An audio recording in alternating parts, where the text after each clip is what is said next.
Okay, so picture this. You're a software engineer, right? And instead of, dealing with all those clunky APIs, you've got like a GPT-4 level language model just sitting there on your laptop, Hmm. ready to like generate code, translate languages, even write documentation. I mean, it sounds kind of sci-fi, doesn't it? Well, it's closer than you think. I think what we're diving into today is the world of powerful LLM, LLMs? large language models Right. that can run locally. And we're talking specifically about Meta's Llama 3.370B model. Okay, now I'm intrigued, but you say 70B parameters on my laptop.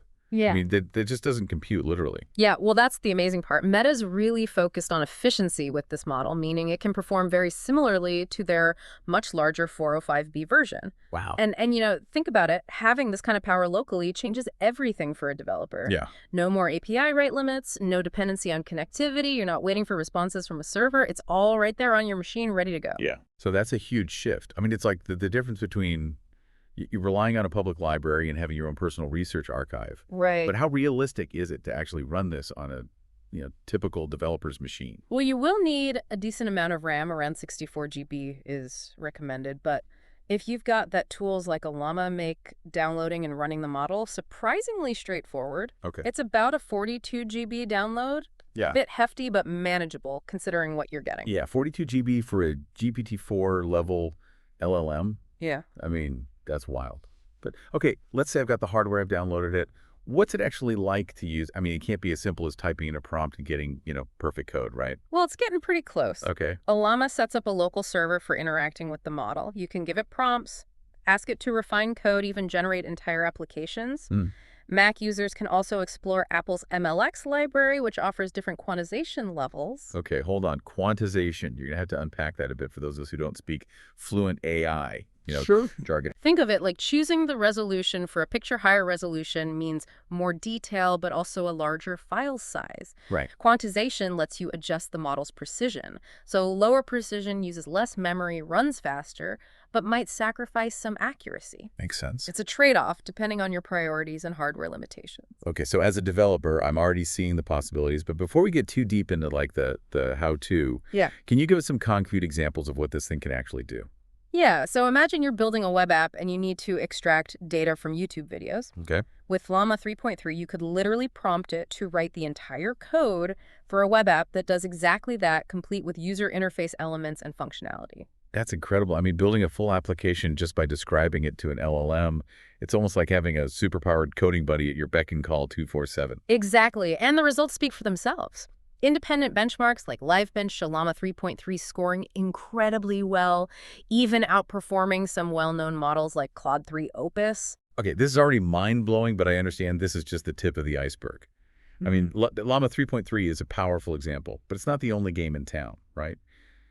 What other open source LLMs should developers be keeping an eye on? You're right, the landscape is evolving rapidly. One to Right. watch is Qwen 2.5 Coder 32B, specifically designed for coding tasks. As the name suggests, it's particularly adept at understanding and generating code in multiple languages. So if Llama 3.3 is like my generalist coding buddy Q is the specialist, I call in for those really tricky coding challenges. That's a good analogy. And then there's QWQ, which is interesting because it has chain of thought capabilities similar to OpenAI's O1.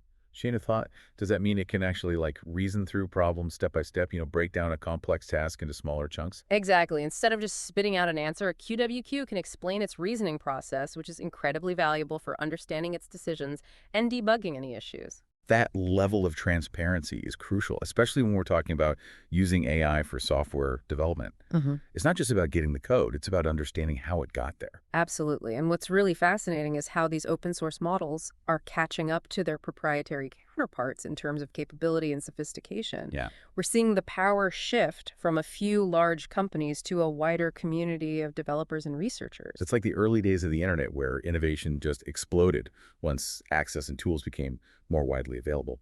So as exciting as this all is, I have to ask, what are the practical implications of this shift for the average software engineer? Well, it's a potential paradigm shift in how we approach software development. Okay. Imagine a future where you can have an AI co-pilot helping you write code debug errors and even suggest new features. It could drastically accelerate development cycles, reduce tedious tasks, and ultimately make building software more accessible and efficient. This is already making me rethink my entire workflow, but we're just scratching the surface here, right? Mm. Let's talk about the future of these LLMs and what it means for developers in the long run. I mean, it really is a paradigm shift. And when you think about the future, multimodality is a game changer. Multimodal, it sounds like something out of a sci-fi movie. Break it down for me. Well, imagine being able to feed an LLM not just text, but also diagrams, images, even audio recordings of user feedback. Right. It could analyze all that data and generate code that responds to those multiple inputs. That's wild. Yeah. I mean, it's like we're teaching these models to see and hear the world, not just read about it. What kind of impact could that have on software development? Think about designing a user interface right now. Yeah. It's a very iterative process. You sketch out ideas, get feedback, tweak the design. But with a multimodal LLM, you could potentially feed it hand-drawn sketches and user stories, and it could generate the actual code for the interface, adapting in real time to feedback and changes. So it's like having a design partner who can instantly translate your ideas into working code. Hmm. I mean, that could revolutionize the way we prototype and build software. But what about the other side of the equation? How do these advancements in LLMs impact the actual code we write?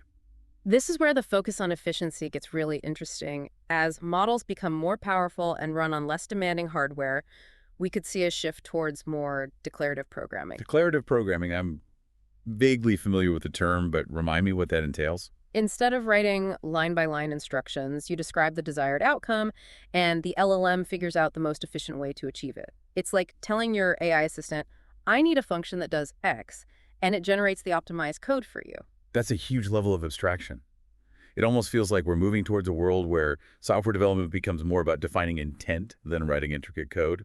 It's a definite possibility, and this shift could also have a profound impact on code maintenance and debugging.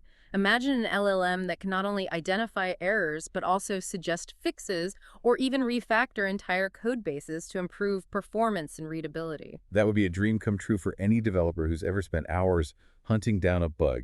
It's like having an AI-powered code reviewer constantly looking over your shoulder, offering helpful suggestions, and catching potential issues before they become problems. Exactly. And it goes beyond just fixing bugs. Imagine an LLM that can analyze your code base and suggest ways to optimize it for different hardware platforms or cloud environments. It's like having an AI architect who understands the entire system and can make recommendations to improve efficiency and scalability.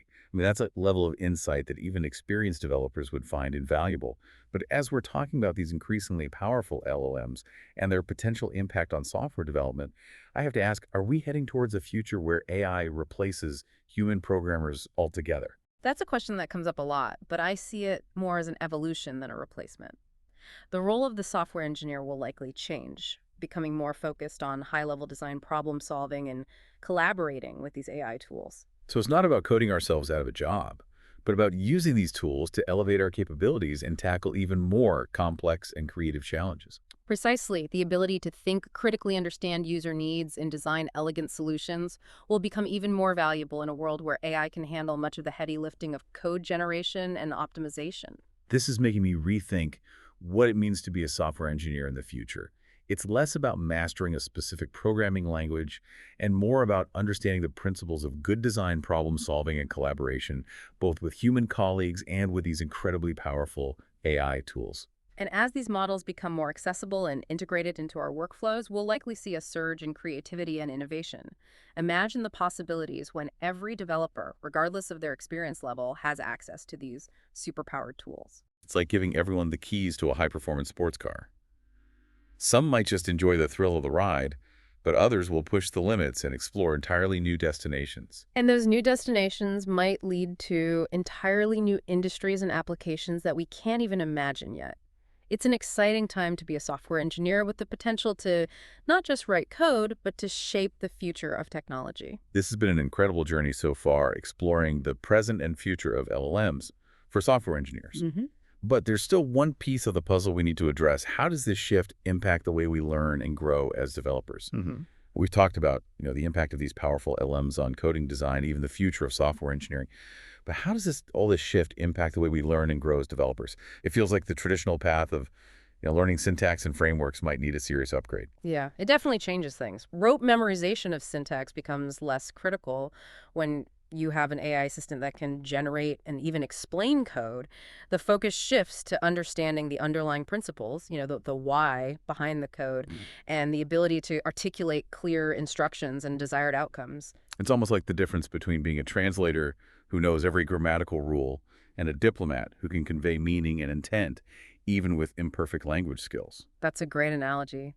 And this new landscape also emphasizes the importance of adaptability. Oh, yeah. The ability to learn new tools and integrate them into your workflow becomes crucial. I mean, the specific LLMs and frameworks we're talking about today might be outdated in a few years, Yeah. but the core skills of problem solving, critical thinking, and collaboration will remain essential. So as developers, we need to be more focused on like the big picture, the strategic thinking behind software development. It's less about becoming experts in a particular language and more about becoming fluent in the language of problem solving, regardless of the specific tools at our disposal. Exactly. And that kind of fluency requires a different approach to learning. It's less about following tutorials step by step and more about experimenting, playing with these tools, understanding their strengths and limitations, and figuring out how to leverage them to solve real-world problems. This is making me think about the role of like mentorship and community in this new world of AI-assisted development. If rote learning becomes less important, Right. how do we guide new developers and help them develop those essential problem-solving skills? Well, mentorship becomes even more crucial, but the nature of that mentorship changes. It's less about teaching syntax and more about guiding exploration, encouraging experimentation, and helping developers develop the critical thinking skills necessary to evaluate and refine the output of these powerful LLMs. It's about teaching them to ask the right questions, not just find the right answers. Exactly. And community plays a huge role in that process. Sharing experiences, collaborating on projects, and openly discussing the challenges and triumphs of working with these AI tools be essential for accelerating learning and driving innovation. This feels like a call to action for the entire developer community. Yeah. We need to rethink how we learn, how we mentor, and how we share knowledge in this rapidly evolving landscape. But amidst all this change, one thing remains constant: the passion for building, creating, and solving problems. Absolutely. That passion is what drives us as developers, and these new AI tools have the potential to amplify that passion, to empower us to build even more amazing things, and to make technology more accessible and impactful for everyone. So to all the developers listening out there, embrace this new era of AI-assisted development. Don't be afraid to experiment, to push the boundaries, and to imagine a future where the possibilities are limited only by your creativity and the power of your imagination. I remember the future of software development isn't something that's happening to us. It's something we're actively creating line by line, prompt by prompt. It's been an incredible deep dive exploring the world of LLMs for software engineers. Yeah. We've covered a lot of ground from the technicalities to the philosophical implications, and it's clear that we're just at the beginning of this incredible journey. Thanks for joining us on this exploration. We hope you leave feeling informed, inspired, and ready to shape the future of software development alongside these powerful new AI tools. Until next time, keep coding, keep learning, and keep diving deep.